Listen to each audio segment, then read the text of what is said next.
ओफो नैना बेटा, ये सब क्या है? तूने फिर से रोटी के साथ अचार और चटनी बना दी। फ्रिज में सब्जियां रखी हैं, वो क्यों नहीं बनाई? माँ, आप जो बनाए खा लो ना। आपको पता है सब्जी बनाने में कितना टाइम लगता है। पहले उसको धो, छीलो, काटो और फिर बनाओ। इतनी देर कौन गैस के पास खड़ा रहेगा? ना बना, मेरे बस की तो नहीं है। अरे कल को ससुराल जाएगी तो वहां भी क्या ऐसे ही आलस दिखाएगी? उन लोगों को भी बिना सब्जी की ही रोटी खिलाएगी? आप हर बार ससुराल वालों को बीच में क्यों ले आती हो? और इसीलिए तो आपसे कहती हूँ मेरे लिए कोई बड़ा ससुराल ढूंढना जहाँ नौकर चाकर हो, ताकि मुझे ना ये सब ना करना पड़े। ऐसे कुछ समय बीत जाता है और नैना के लिए एक बड़े घर का रिश्ता आता है और कुछ समय बाद नैना ब्याह कर अपने ससुराल चली जाती है। शादी के अगले दिन उसकी पहली रसोई की रस्म होती है। वो रसोई में जाती है तो वहां का गैस चूल्हा देखकर हैरान रह जाती है। हे राम, इतना बड़ा गैस चूल्हा! खैर मुझे क्या, अच्छा ही है, ऐसे जल्दी खाना बन जाएगा। फिर वो तरह तरह के पकवान बनाती है। पूरी, कचौरी, आलू की सब्जी, हलवा, रायता सब बनकर तैयार हो गया।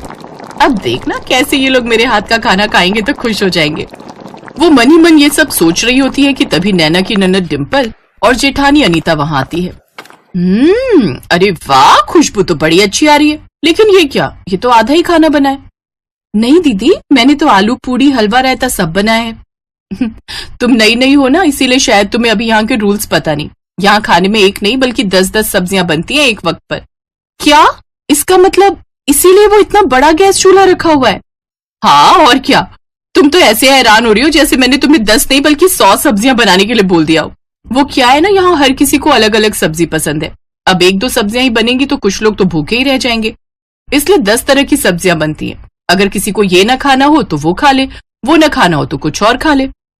हाँ छोटी भाभी, और आज आप इस घर की परंपरा को आगे बढ़ाओ और फिर हम सबको खाने की टेबल पर बुला लेते हैं। बेचारी नैना की तो ये बात सुनते ही होश उड़ जाते हैं। चल बेटा नैना, हो जा शुरू।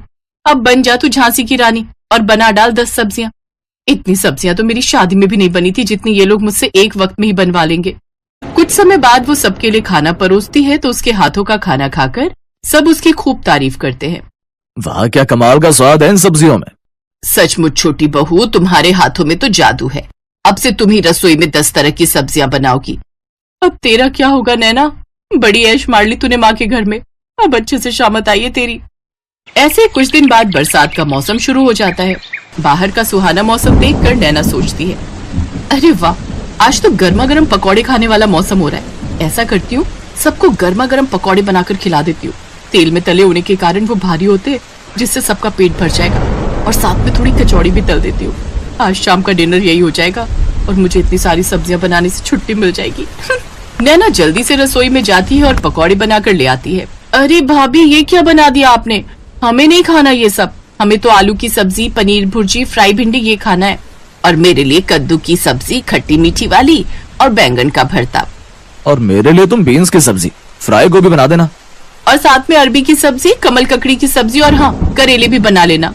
हे भगवान, इन लोगों में अक्ल नाम की चीज है कि नहीं। बारिश के मौसम में जहाँ सब इस तरह का चटपटा खाना खाने को तरसते हैं, तो वही इन लोगों को अभी भी 10 तरह की सब्जी खानी है। हे भगवान, ये कहाँ आकर फंस गई मैं। बेचारी नैना रसोई में जाकर 10 तरह की सब्जियां बनाने में जुट जाती है। ये लो, ससुराल में मेरी पहली बारिश है, मुझे इसके मजे लेने चाहिए। तो मुझे छोड़कर सारे घर वाले बारिश के मजे ले रहे हैं और मैं यहाँ चूल्हे के पास खड़े होकर जल रही हूँ। गलती भी मेरी है जो पहले ही दिन इन्हें अच्छा खाना बनाकर खिला दिया। पहले पता होता तो लाल मिर्च का सारा डब्बा उड़ेल कर बना देती इनके लिए, फिर कभी नहीं बोलते मुझे सब्जी बनाने के लिए। गुस्से में नैना खाना बना रही थी कि तभी सब्जी का गर्म गर्म छींटा उसकी आंख में लगता है। मेरी माँ। धीरे धीरे उसकी आंख लाल होने लगती है। फिर रात को जब वो सोती है तो जलन के मारे उसे और तकलीफ होती है, जिस कारण वो ठीक से सो भी नहीं पाती। मेरी आंख। अरे नैना, ये तुम्हारी आंख में लालपन तो बढ़ते जा रहा है। मैं आई ड्रॉप डाल देता हूँ, उससे तुम्हें आराम मिलेगा। रौनक नैना की आंखों में आई ड्रॉप डाल देता है, जिससे वो चैन की नींद सो जाती है। लेकिन धीरे धीरे उसकी आंखों में जलन और दर्द बढ़ता जाता है। फिर ऐसे ही कुछ समय बीत जाता है। एक रोज अलग अलग तरह की 10 सब्जियां बनाकर तुम्हें परेशान हो जाती हूँ। घर में सब्जी भी नहीं है और बाहर बारिश भी तेज हो रही है। एक काम करती हूँ, आज आलू की अलग अलग तरह की 10 सब्जियां बना देती हूँ। वो आलू की अलग अलग तरह की सब्जियां जैसे दम आलू, आलू के गुटके, आलू की रसेदार सब्जी जैसी चीजें बनाकर तैयार कर लेती है, जिसे देख उसके ससुराल वाले नाक सिकोड़ते हुए कहते हैं, ये क्या बना डाला, आलू की सब्जी, वो भी 10 तरीके से। मुझे ये नहीं खाना, मेरे लिए कुछ और बना कर ले आओ। लेकिन माँ जी, आज घर में सब्जी खत्म हो गई थी, बाहर कल रात से लगातार बारिश हो रही है, इसलिए लेने भी नहीं जा सके। अच्छा ठीक है, लेकिन कल से जो भी हो हमें 10 तरह की सब्जियां ही खाने में चाहिए, वो भी अलग अलग तरह की, समझी? अपनी सास की बात सुनकर नैना को गुस्सा तो बहुत आता है, लेकिन फिर वो चुप रह जाती है। ऐसे ही 2 दिन और बीत जाते हैं। एक रोज, उफ, सुबह से आंख में दर्द हो रहा है, लेकिन इससे मेरे ससुराल वालों को क्या, उन्हें तो बस 10 सब्जियां खाने से मतलब है। हॉस्पिटल भी नहीं जा सकती, नहीं तो इनके लिए 10-10 सब्जियां कौन बनाएगा। मुझे तो लगता है मैं एक दिन 10 सब्जियां बनाते बनाते भगवान के पास पहुंच जाऊंगी। जैसे तैसे वो सब्जियां बनाती है, लेकिन एक आंख से ठीक से ना दिखने के कारण उससे या तो कोई सब्जी जल जाती या किसी में नमक मिर्च तेज हो जाता। लेकिन उसके ससुराल वाले उसका दुख समझने की बजाय सब्जी बनाने के लिए उसी को 10 तरह की बातें सुना देते हैं। लेकिन उसके पति से उसका ये दुख देखा नहीं जाता और वो उसे हॉस्पिटल लेकर जाता है, जहां डॉक्टर उसका चेकअप करके कहते हैं, देखिए इनकी आंख में किसी गर्म चीज का छींटा चला गया, जिस वजह से इनका आधा कॉर्निया डैमेज हो गया। हमें जल्द ही इनका ऑपरेशन करना होगा, नहीं तो इनको पूरी तरह दिखना बंद हो जाएगा इस आंख से। अगले दिन ऑपरेशन की अपॉइंटमेंट मिलने के बाद वो उसे लेकर घर आ जाता है, जहां उसकी जेठानी उससे कहती है, आज तो तुमने जैसे भी बेकार सब्जियां बना दी, लेकिन कल 10 तरह की अच्छी सब्जियां बना लेना, क्योंकि कल घर में मेरे मायके वाले आ रहे हैं। अब बस भी करो आप सब, मेरे घर में जितना मर्जी सब्जियां बनाओ, लेकिन अकेले एक इंसान से नहीं बल्कि पूरे परिवार मिलकर। आपको पता है सब्जी का छींटा जाने से इसकी आधी आंख खराब हो गई है। फिर अगले दिन वो उसे ऑपरेशन के लिए ले जाते हैं, जहां उसका सफल इलाज होता है और उसे पूरी तरह दिखना शुरू हो जाता है।